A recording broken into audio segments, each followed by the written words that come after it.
aku mati.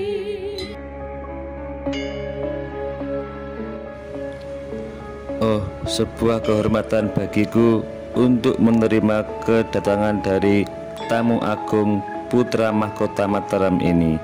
Mari, silakan masuk ke dalam kadipaten.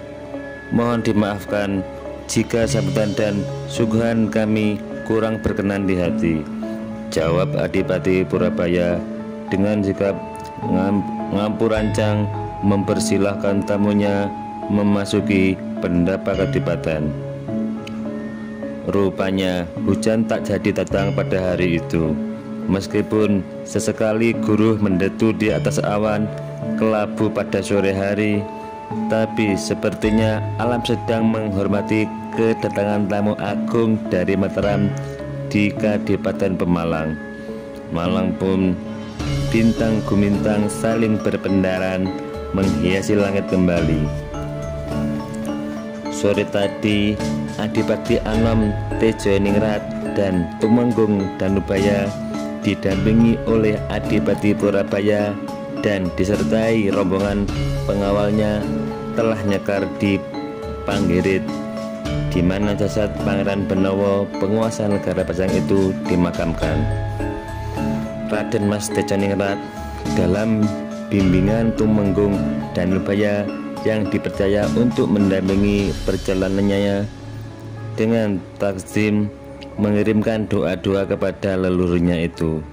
Dalam kesempatan itu, calon pewaris Istana Mataram itu pun melepas nazar dan hajatnya dengan penuh harap agar hatinya dapat terhindar dari belenggu rasa gundah.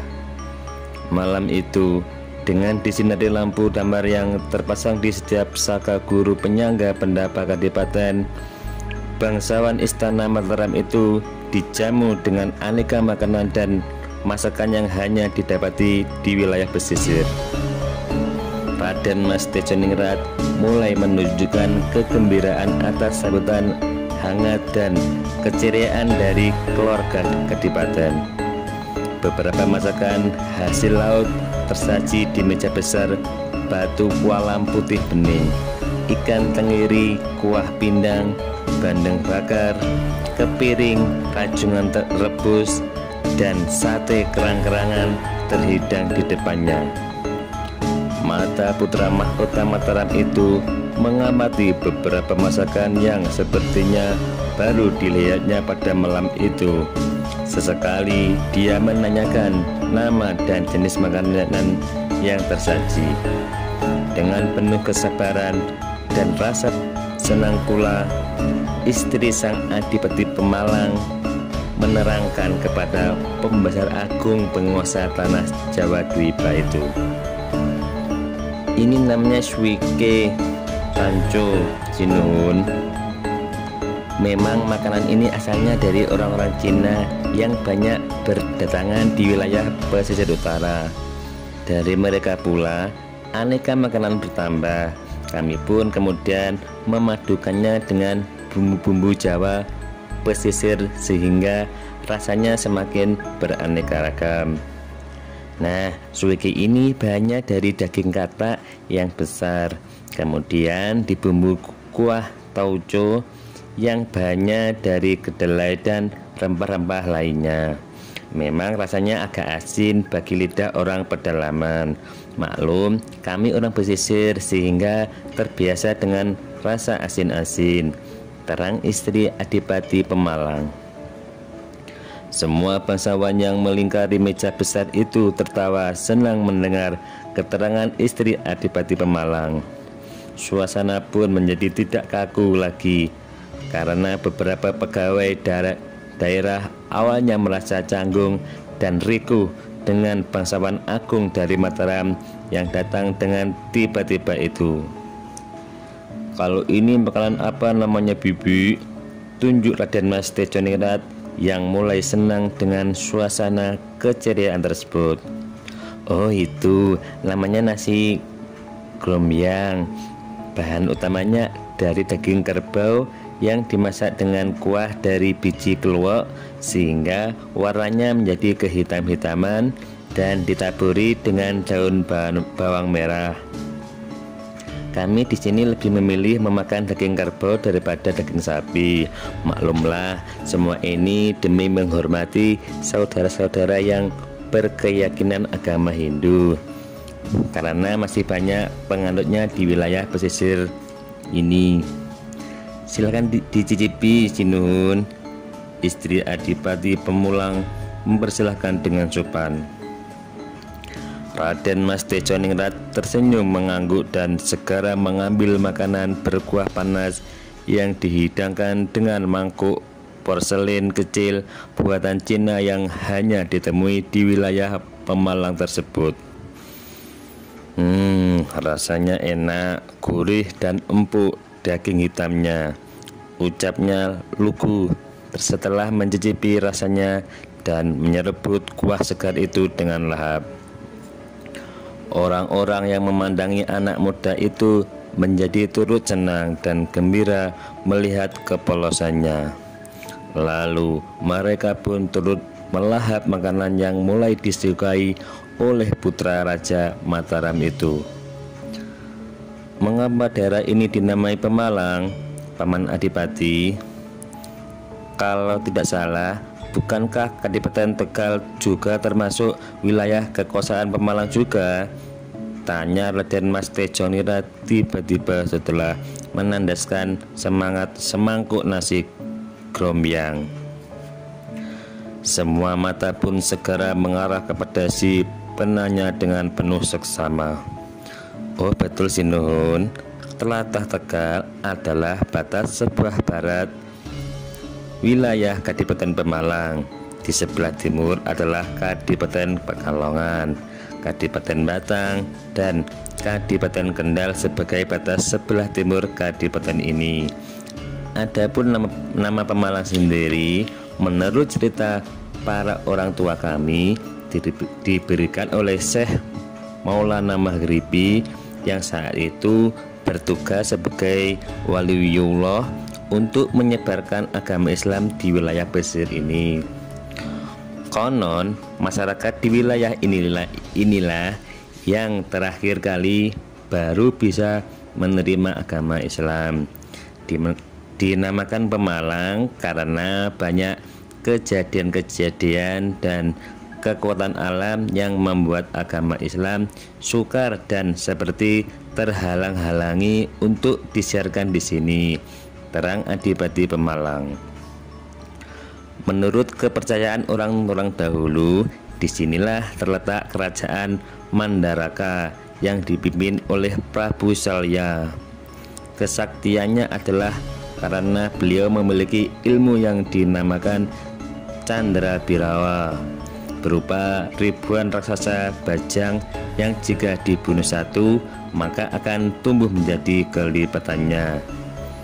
Nah, mungkin karena kekuatan tersebutlah maka Islam pada waktu itu begitu sulit untuk masuk ke wilayah Pemalang ini. Meskipun pada akhirnya dengan segala daya upaya Kanjeng Syekh Maulana Maghribi dibantu oleh para wali sakti dari Cirebon yang bernama Syekh Jambu Karang, dan dari Demak yang bernama Sugeng Sunan Geseng, selanjutnya dapat menyebarkan ajaran Islam di sini. Adapun Prabu Salya memiliki putri yang cantik dan menjadi permaisuri raja-raja besar. Oleh karena kepercayaan itu pula, maka Eyangmu Swargi Sinuhun Sultan Agung Hanyokrokusumo mengambil putri dari Tumenggung Upasanta Adipati Batang yang masih terah Cirebon dan keturunan dari Ki Juru Mertani sebagai permaisuri Mataram. Keyakinan itu didasarkan agar sinar kewibawaan Raja Mataram dapat semakin terpancar selayaknya Raja Agung Astinapura.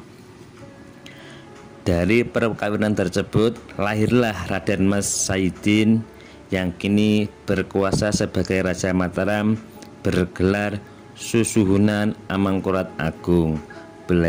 Beliau itu adalah ayahmu sendiri. Jadi kau pun masih berdarah Pemalang, Ger.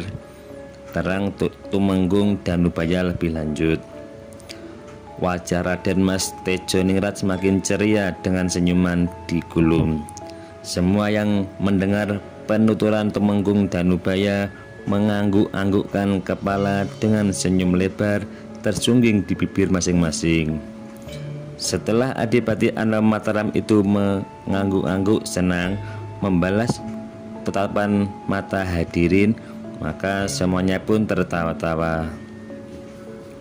Ya, kabarnya pula Ibu Turuku yang kini menjadi istri Kinasih Rama Amangkurat Agung pun berasal dari wilayah ini.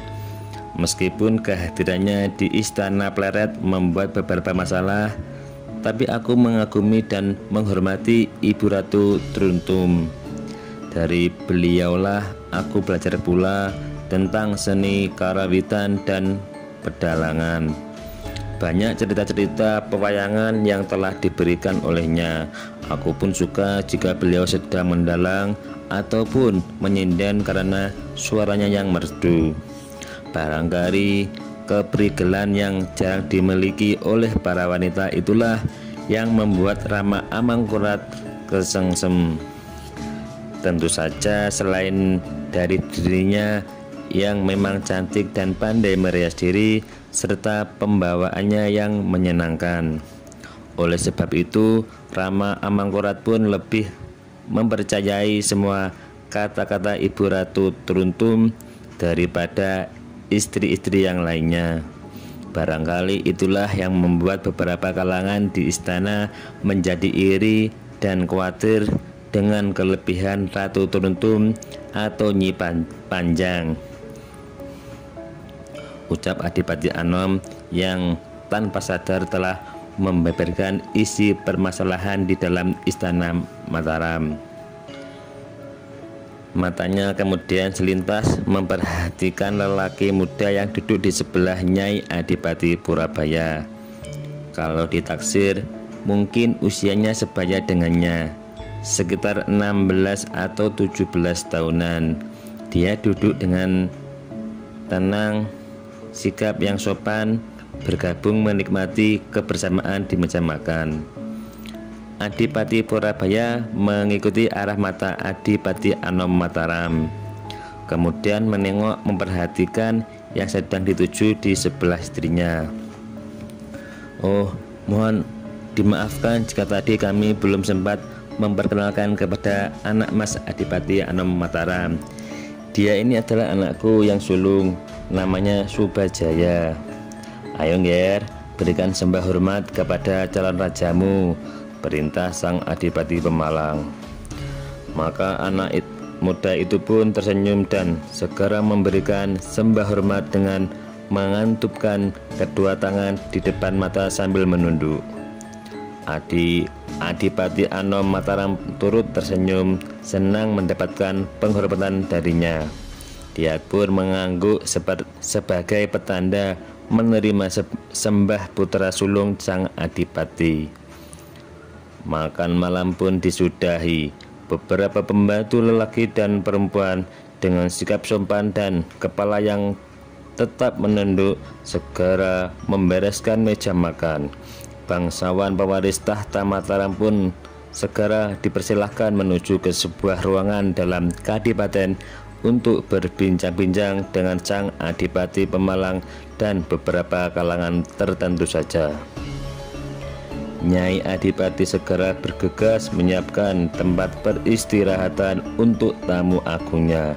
Beberapa pesuruh dan pegawai kadipaten lainnya pun mulai disibukkan untuk melayani dan menyiapkan tempat buat beristirahat para pengawal dan prajurit Mataram yang akan bermalam.